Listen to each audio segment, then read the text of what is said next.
Stop à nos fermes qui ferment. Pourquoi? Parce qu'en fait, on revient aujourd'hui devant le grand public pour communiquer, sachant qu'on est dans le salon de l'agriculture, dans le moment du salon de l'agriculture, et que nous, dans ce moment-là, plutôt que d'aller sur des fermes, parce qu'on les fait visiter durant l'année, c'est de revenir ici pour parler d'un mauvais côté de l'agriculture, parce que le salon, je reviens sur le salon, c'est l'excellence, et heureusement que ça existe, et ils vont bien, et tant mieux, même s'ils souffrent cette année parce que le salon n'est pas là. Mais derrière, c'est donc 1500 dépôts de bilan par an, c'est 2 agriculteurs qui se suicident encore par jour, et nous, c'est de dire que dans cette affaire-là, puisqu'on avait le round de négociation avec la grande distribution pour les prix, il y en a marre qu'on serve de chair à canon, et que nous soyons nous le maillon pour réguler tout ça. On est face à un défi, 50% des agriculteurs ont 54 ans. Dans les 10 ans à venir, ils partent à la retraite. Dans les 10 ans à venir, on a la nouvelle PAC qui se met en route. On a une réforme du foncier qui va se faire.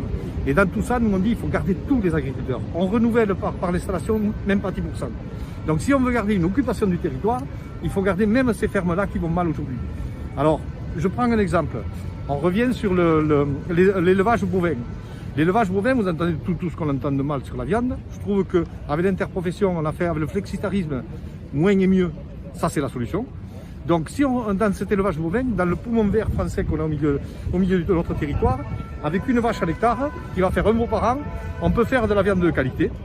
Mais cela aussi, c'est ce qu'on veut ramener, c'est qu'il y a un côté écologique. Et nous, on a déjà vu par Pompili, c'est-à-dire de mettre des aides en contrat direct avec ces éleveurs-là, parce qu'ils ont de l'herbe, ils ont des haies, ils captent du carbone, et donc en fait pour leur permettre d'exister face à la concurrence qu'il y a de l'extérieur, et après faire de la contractualisation, agriculteurs, transformateurs, distributeurs, et là on peut envoyer de la viande sur les cantines, on peut envoyer de la viande sur de la restauration collective, et là on boucle la boucle, et ça l'Europe le permet.